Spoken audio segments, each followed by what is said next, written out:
네, 오늘 드디어 이제 2장이 마치고 3장에 들어가는데 다섯 번째 교회이죠.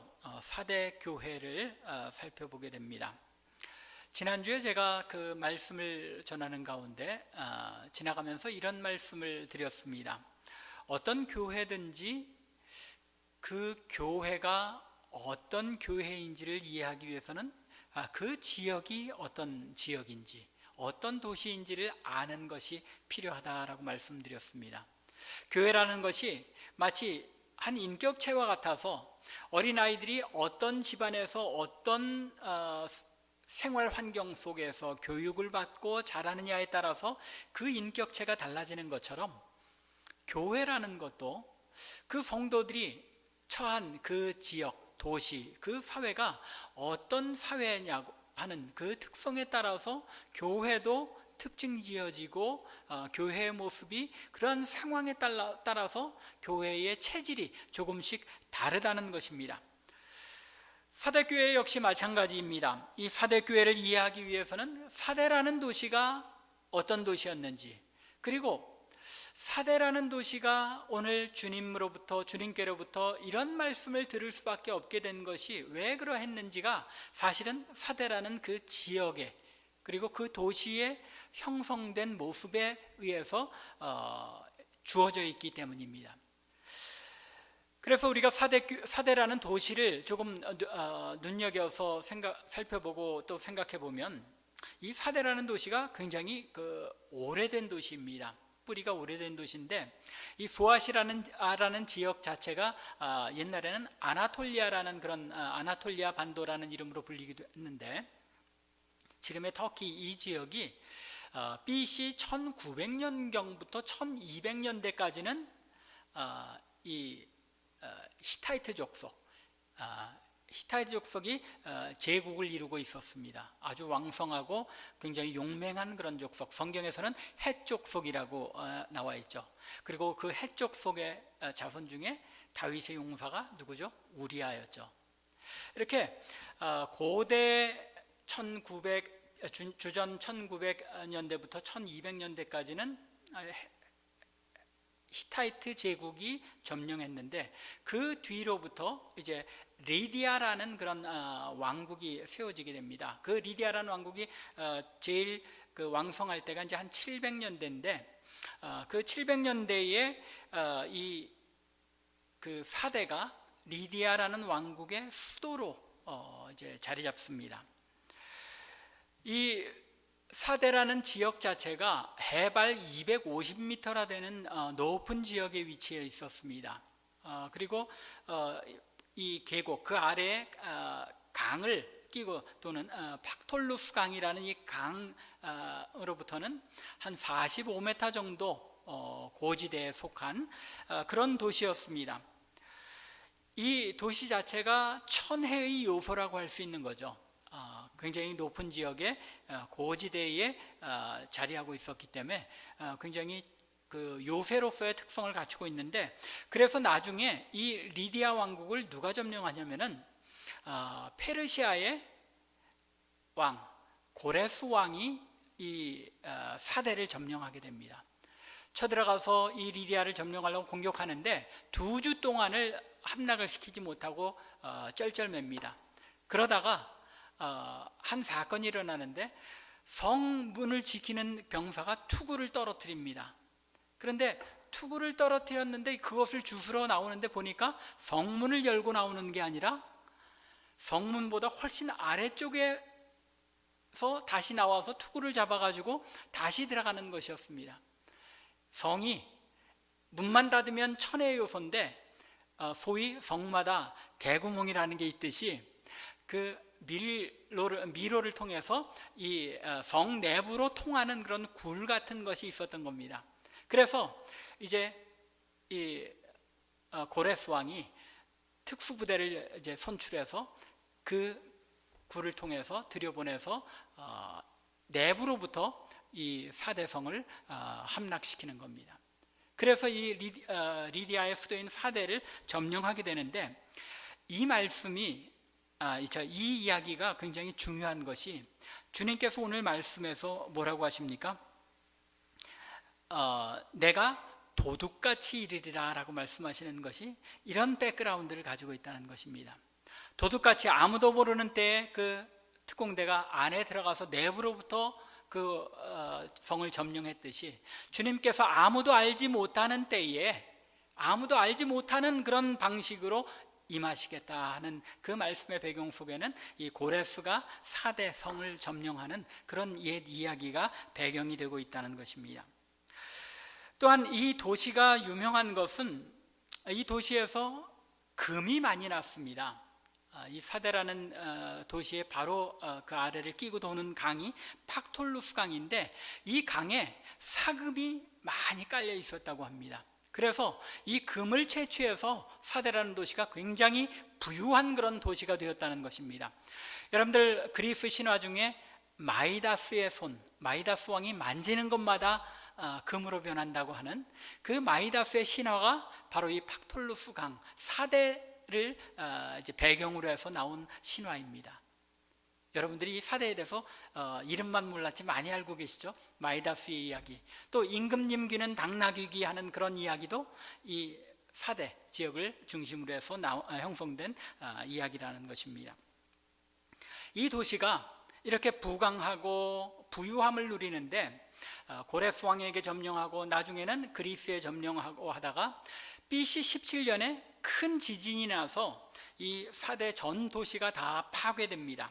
그리고 나서 로마 제국의 티베리우스 황제가 원조를 해서 이 도시를 다시 재건하게 됩니다. 아마 1세기가 이 도시 사대가 다시 재건하는 그런 시기였을 것 같습니다. 그런데 이 사대에 교회가 생기는 것이 언제입니까? 1세기 중반. 1세기 중반에 복음이 전해지고 교회가 세워지는데 도시가 다시 건축되는 그런 가운데 그 안에 교회가 세워지게 된 겁니다. 아마도 재건하는 그런 도시는 옛날보다도 더 이제 화려하게 지으려고 또 아주 정갈하게 지으려고 그렇게 노력을 했을 것 같습니다. 그런 가운데 옛날의 부귀와 영화를 다시 회복하고자 하는 그런 마음을 가진 사대 시민들이 모여서 교회를 이루게 되었던 것입니다. 교회가 왕성하게 일어나는 그런 상황이었고 또 옛날의 부귀영화를 기억하면서 그런 마음으로 모인 성도들이기에 교회는 아주 활발하고 왕성하게 모였을 것 같습니다. 그런데 이 교회에 편지하는 주님이 어떤 모습으로 나타나십니까? 7영과 7뼈를 가지신 이가 이르시되 라고 말씀합니다. 7별은 앞에서 1장에서 뭐라고 나왔죠? 7 교회의 사자들을 이야기한다 라고 말씀했죠. 거기에 비춰본다면 7영이라는 것은 역시 7 교회의 역사하시는 성령을 상징하는 것으로 보아야 할 것 같습니다. 그렇다면 하나님의 성령을 힘입어서 7 교회의 사자들을 움직이시는 능력의 주님이 교회의 주권을 가지고 다스리신다 하는 것을 나타내 보이는 그런 모습으로 주님께서 7영과 7뼈를 가지신 이가 이르시되라고 말씀하고 있는 것입니다. 이러한 배경에 대한 이해를 가지고 사대교회와 또 더 나아가 오늘날 우리에게 주시는 하나님의 말씀을 이해하며 우리가 은혜를 나누겠습니다. 사대교회를 향한 주님의 편지에는 사실상 칭찬은 없습니다. 4절에 보면 그러나 사대에 그 옷을 더럽히지 아니한 자 몇 명이 내게 있어 라고 말씀하시지만 이것은 몇 명이 있어서 그 교회를 유지를 했다는 어떤 칭찬이라기보다는 사대교회의 형편이 이제 그 안에는 주님께서 인정하실 만한 그런 신앙을 가진 자들은 옷을 더럽히지 아니한 순결한 신앙을 가진 자는 몇 명밖에 남아있지 않다 하는 그 사대교회의 형편을 이야기하는 것으로 이해해야 합니다. 사대교회에는 책망의 말씀만 있었다는 것입니다. 그런데 그 책망의 말씀이 무엇입니까? 내가 내 행위를 아노니 내가 살았다 하는 이름은 가졌으나 죽은 자라는 것입니다. 어떤 분들은 이것이 사대교회가 이제 점점 쇠퇴해서 이 AD 90년 이때쯤에는 주님께서 이 말씀을 주실 때쯤에는 교인이 몇 명 남지 않은, 흰 옷 입은 자가 몇 명 남지 않은 그런 상태였다. 그래서 죽은 자라고 말씀하셨다라고 이해하기도 합니다.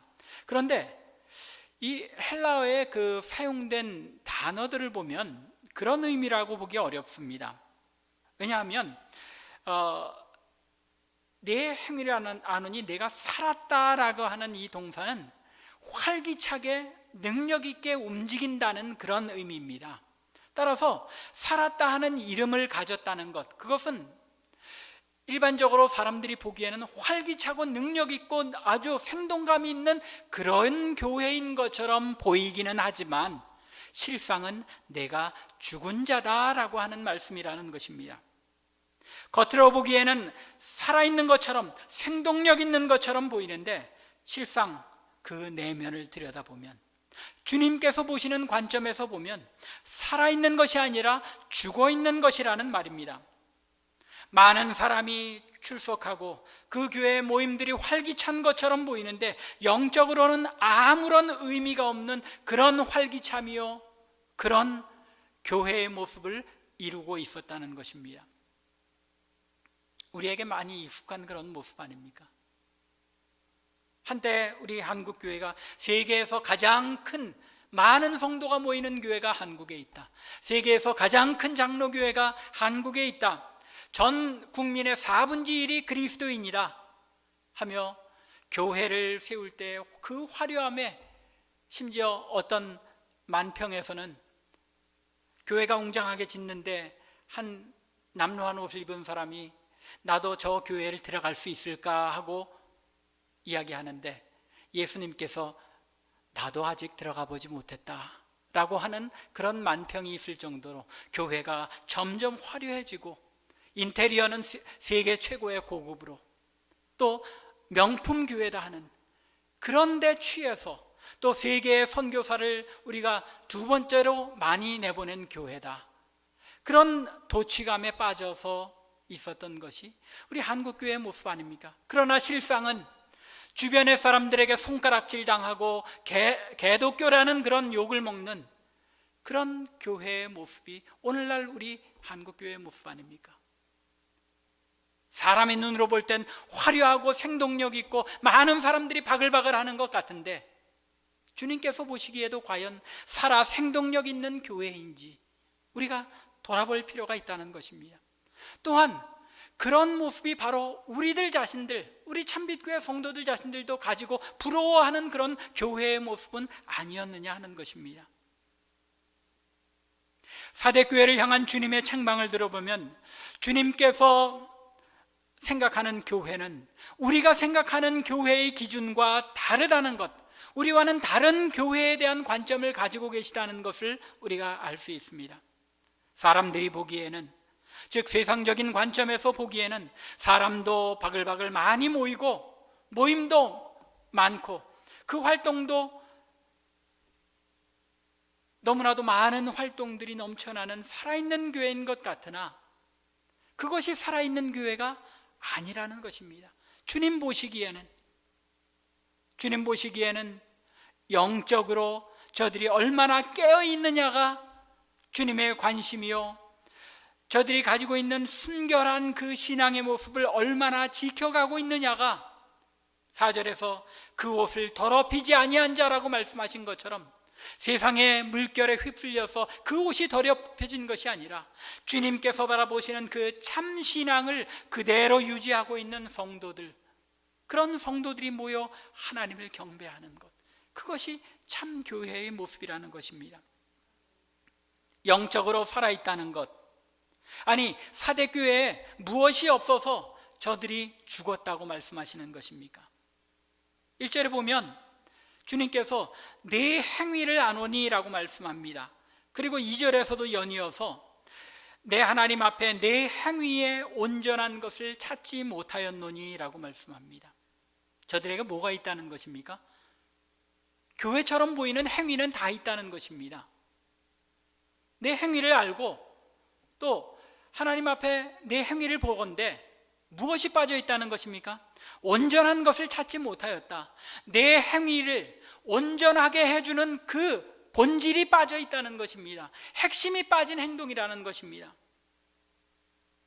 행위가 있는데 그 행위를 온전하게 해주는 핵심이 없는 껍데기뿐인 행동이라는 것, 그것 때문에 너희가 죽은 자라는 것입니다. 사대교회의 행위에 무엇이 부족하다는 것입니까? 무슨 이야기인가 하면 예배를 드리기는 하는데 예배에 껍데기만 앉아 있다는 것입니다. 찬양을 하기는 하는데 입술만 움직인다는 것입니다. 말씀을 듣기는 듣는데 한쪽 귀로 듣고 한쪽 귀로 흘려버린다는 것입니다. 말씀이 귀에 안 들어온다는 것, 내가 영적으로 죽어가고 있다는 증거입니다. 예전에 유명한 부흥사 빌리 썬데이라는 사람이 있었죠. 내셔널리그 야구 선수, 외야수였는데 이 사람이 변하여 부흥사가 되었습니다. 노스캐롤라이나에서, 물론 미국의 도시마다 돌아다니면서 굉장한 부흥을 불러일으켰던 사람인데, 이분이 그 노스캐롤라이나의 샬롯에 가서 복음을 전하는데 3주 동안 전혀 회심하는 사람이 없습니다. 부흥회의 성공 여부는 얼마나 많은 사람이 회심하고 주께로 돌아오느냐에 있지 않습니까? 그런데 3주 동안 열정적으로 복음을 전했음에도 불구하고 한 사람도 회심하지 않았습니다. 마지막 날 16살 먹은 청년 하나가, 소년 하나가 나와서 회심하고 주께로 돌아왔습니다. 그런데 3주 동안에 수천 명이 들었는데 그 귀가 열려서 복음을 들은 사람은 한 사람, 소년밖에 없었다는 것입니다. 하나님께서, 성령께서 그 마음을 열어주시지 않으면 내가 영적으로 죽어가고 있기 때문에 말씀이 귀에 들어오지 않는다는 것입니다. 이 소년이 누구냐면 빌리 그레함입니다. 빌리 썬데이가 샬롯 집회에서 회심케 한 단 한 명의 소년, 그 소년이 빌리 그레함이 되어서 수억 명에게 복음을 전하는 그런 놀라운 일이 일어나게 되었다는 것입니다. 성령께서 우리의 귀를 열어주시고 우리의 마음을 열어주시지 아니하면 우리가 하나님 앞에 예배를 해도 우리의 몸만 앉아있는 것이요, 찬양을 해도 입술만 움직이는 것이요, 말씀을 들어도 한 귀로 듣고 한 귀로 흘리는 그런 예배를 드릴 수밖에 없다는 것입니다. 그렇게 예배 드리면서도 우리가 오늘 예배 드렸으니까 하고 예배 드렸다는 사실만으로 즐거워하고 우리 교회가 행할 일을 했다고 기뻐하며 그것이 교회가 활기 있고 생명력 있는 것이라고 착각하고 있었던 것이 바로 이 사대교회의 모습이라는 것입니다. 그렇기에 실상은 죽은 자였다는 것입니다. 우리의 모습 아닙니까? 혹시 매주 드리는 예배, 동일한 순서와 또 동일한 사람의 전하는 말씀으로 그렇게 듣고 계시지는 않습니까?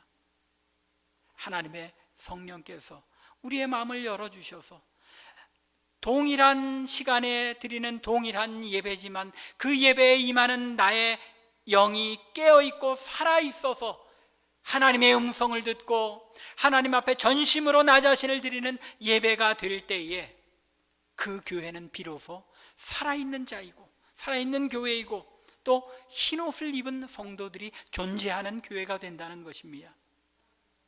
죽은 자와 산 자를 어떻게 구분합니까? 제일 먼저 구분되는 게 뭐죠? 심장이 뛰느냐 안 뛰느냐입니다. 예배를 드리며 하나님을 찬양하며 하나님의 말씀을 들으며 내 심장이 과연 뛰고 있느냐는 것입니다. 또한 생명력이 있느냐 아니냐는 먹고 잘 소화를 시키느냐 아니냐이죠. 사람이 먹고 소화시키지 못하면 죽게 되는 것이죠.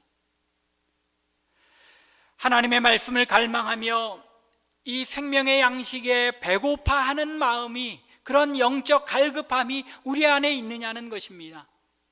정상적으로 영이 깨어있고 살아있는 우리라면 하나님의 말씀에 대하여 갈급하며 더 그 말씀을 듣기를 원할 텐데 우리의 말씀을 갈급하는 마음이 없다는 것, 우리의 영이 죽어가고 있다는 것입니다. 한참 자랄 때의 청년들을 보시기 바랍니다. 먹고 돌아서면 또 배고프다고 먹을 것 없냐고 물어보죠. 살아서 생명력 있는 영혼은 하나님을 예배하고 찬양하고 말씀을 듣는 일에 가슴이 뛰고 늘 배고파하는 영혼인 것입니다.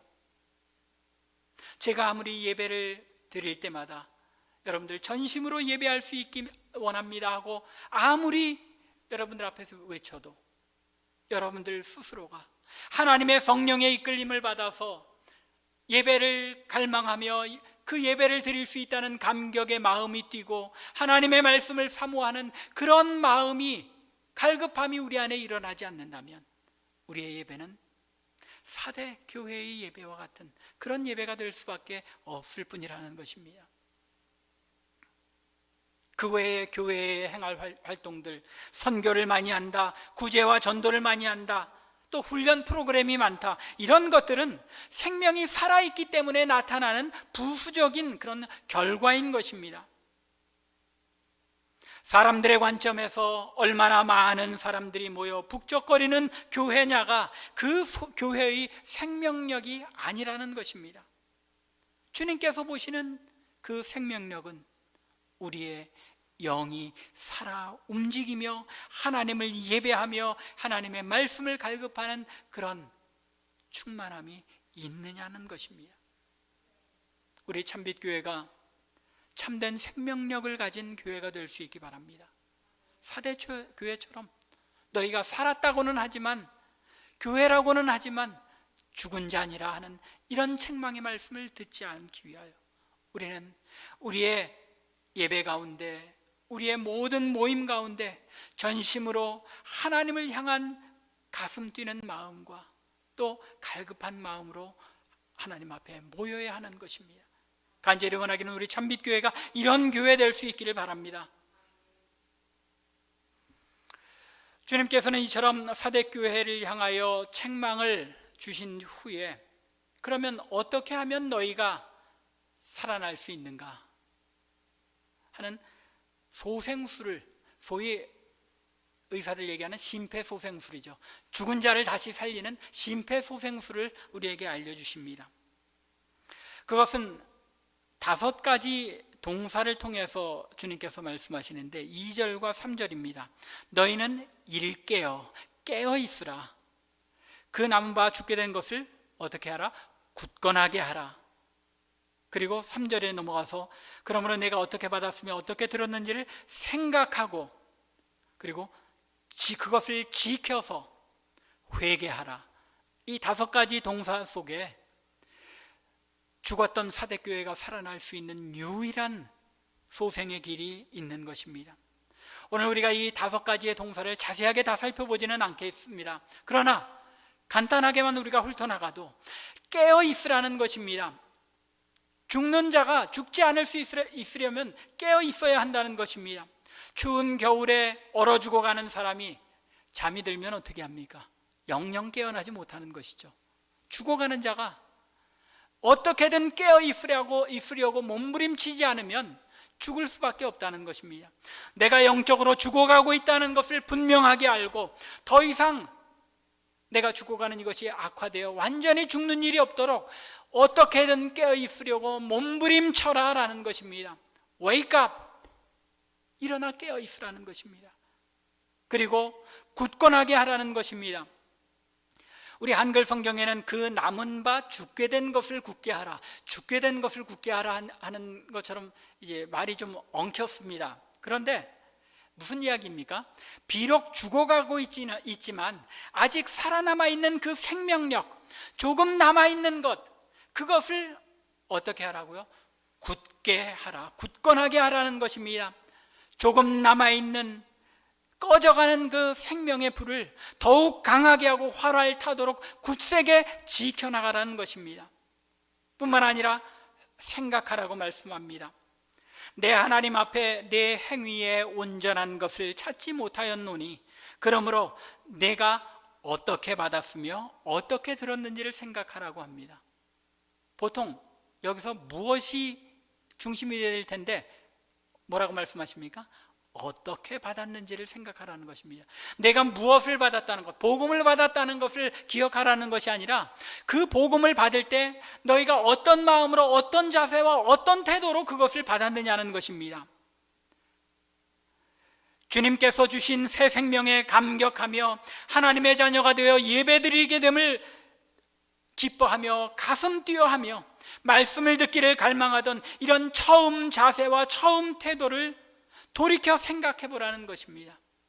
어느 순간인가 우리에게 이 새 생명의 참 기쁨이 사라져가 버리고 나도 모르게 이 세상의 흐름에 나 자신의 몸과 생각을 맡겨버리는 그런 신앙생활을 하고 있지 않느냐는 것입니다. 너희들에게 사라진 것이 무엇인지를 되돌아보고 생각하라는 것입니다. 그리고는 그 사라진 것들을 되살려 지키라고 말씀하십니다. 예배로 가슴 뛰며 말씀 듣기를 목말라 하던 그 처음 자세와 태도를 지키고 그것을 유지해 나가라는 것입니다. 주님께서 너희가 이를 깨어라, 깨어 있어라, 그리고 굳건하게 하고 되돌아보아 지켜서 행하라라고 말씀하신 이것이 사실은 맨 마지막 회개하라는 이 단어의 전체적인 내용입니다. 우리는 회개를 생각할 때 그저 하나님 앞에 죄송합니다, 잘못했습니다 하고 한 번 울고 말면 그것이 되는 것으로, 회개가 된 것으로 생각하는 성향이 있습니다. 그런데 회개는 그저 한 번 울고 마는 것이 아니라 가던 길에서 돌이켜 다른 방향으로, 올바른 방향으로 돌아서서 행하는 일입니다. 그리고 내가 가졌던 세상적인 세계관과 가치관을 돌려 다른 방향으로 하나님께서 우리에게, 주님께서 우리에게 원하시는 참된 성도의 삶의 방향으로 돌이켜 나아가는 것, 그것이 회개입니다. 그 회개의 방법이 무엇이라는 것입니까? 먼저는 깨어 있어야 회개할 수 있다는 것입니다. 그리고 그나마 남아있는 내 신앙의 올바른 영적인 생명을 굳건하게 세워나가고, 또 내가 돌아보아서 어떻게, 내가 처음 복음을 받았을 때 어떻게 받았는지 그 첫 사랑의 자세를, 태도를 다시 생각하고 그것을 지키는 것, 이것이 회개의 진정한 의미이고 또한 이것이 죽었던 사대교회가 살아날 수 있는 유일한 방법이라는 것입니다. 이것이 바로 소생입니다. 그런데 이 소생케 되는 일, 하루아침에 되는 일이 아니죠. 중환병으로 죽어가던 사람이 하루아침에 벌떡 일어나서 뛰어다니는 일이 있습니까? 아니죠. 조금씩 서서히 이루어져 가는 일이라는 것입니다.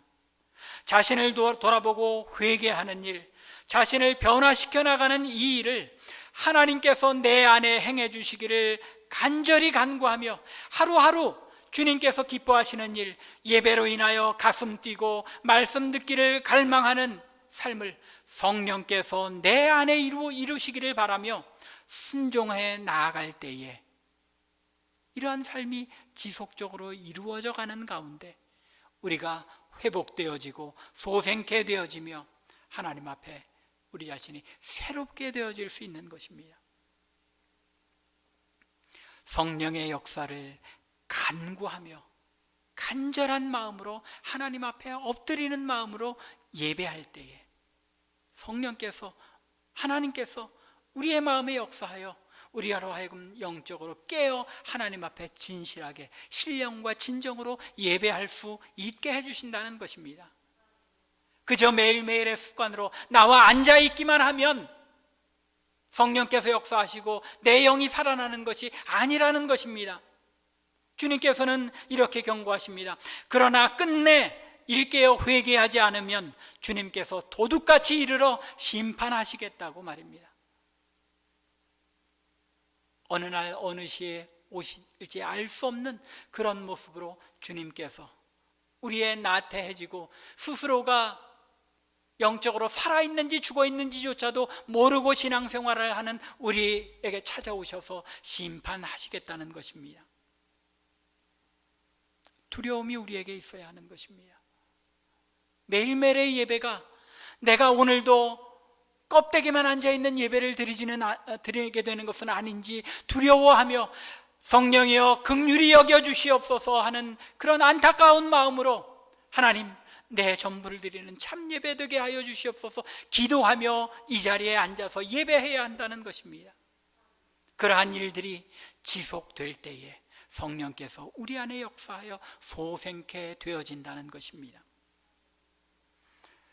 주님께서는 이렇게 사대교회에 책망받을 일을 책망하시고 저들이 살아날 수 있는 길을 제시하신 뒤에 또한 소생케 되어지는 자, 회개하고 영적으로 다시 소생케 되는 자에게 약속을 주십니다. 어떤 약속을 주십니까? 먼저는 그 안에 사대교회에 남은 자가 있었던 것을 말씀합니다. 두아디라 교회에 남아 있어서 이세벨의 교훈을 받지 않은 자들이 있었던 것처럼 모두가 영적으로 죽어 있는 그 사대교회에도 옷을 더럽히지 않고 영적으로 깨어 참 신앙을, 참 생명을 가진 자들이 있었다는 것입니다. 어느 교회든지 모든 성도들이 다 살아있는 성도가 아닌 것처럼 모든 성도들이 다 영적으로 죽어가는 가운데서도 참 생명을 지키는 남은 자들이 항상 있다는 것입니다. 교회는 이렇게 영적으로 살아있는 생명력 있는 성도들에 의해서 이루어져 가고 이어져 가는 것입니다. 이처럼 남아있는 성도들, 흰옷을 입고 남아있는 성도들과 일깨어 회개하고 소생케 된 성도들, 그들이 흰옷을 입고 그 이름이 생명책에서 영원히 지워지지 않고 남아있을 뿐만 아니라 주님께서 성부 하나님과 천사들 앞에서 그 이름을 시인하는 영광을 누리게 된다는 것입니다. 우리를 향한 하나님의 말씀에 귀 기울이는 성도들이 되길 바랍니다. 주님께서 보시는 교회가 우리가 보는 교회관이 되기를 바랍니다. 주님께서 생각하시는 교회의 모습이 내가 생각하는 교회의 모습이 되어 그런 교회를 이루고 그런 성도들이 되기 위하여 몸부림치는 그런 성도들로 가득 찬 교회가 되어야 한다는 것입니다. 세상 사람들이 보고 즐거워하며 세상 사람들이 보고 좋은 교회다 하는 것이 아니라 주님께서 보시고 너희가 살아있는 교회다라고 인정하는 교회가 되어야 한다는 것입니다. 하나님을 예배하는 일에 가슴이 뛰고 말씀을 듣는데 목말라 하는 영적 생명력이 우리 안에 회복되어져야 하는 것입니다. 이 일을 위하여 몸부림치며 성령의 인도하심을 간구하시기 바랍니다. 일깨어 있어서 굳건하게 하며 또 생각하고 지켜 회개해서 하나님 앞에서 우리의 영이 생명이 살아있는 그런 성도들의 교회가 되어야 하는 것입니다. 우리가 처음 복음을 듣고 하나님의 자녀가 되었을 때에 그 복음을 어떻게 받았는지를 잘 기억하며 그러한 영적 생명력을 지켜 간직해 나갈 수 있도록 늘 성령께 간구하며 의지해야 하는 것입니다. 사람이라는 것이 참 희한합니다. 생각을 하고 주의 깊게 늘 각성하지 않으면 자기도 모르는 새에 어떤 흐름에 따라 흘러가는 것이 우리 인간입니다. 이 세상에 널리 퍼져 있는 사고, 물질 중심적 황금 만능주의적 그런 사고가 우리도 그 속에서 살아가다 보면 나도 모르게 휩쓸려가며 거기에 물들어서 하나님의 교회도 그런 모습으로 생각하게 된다는 것입니다. 세상적으로 화려한 것이 하나님의 교회의 화려함이 되어버리고 만다는 것입니다. 이것이 우리가 이제까지 지나온 교회의 모습이요 우리들 자신들의 모습인 것입니다.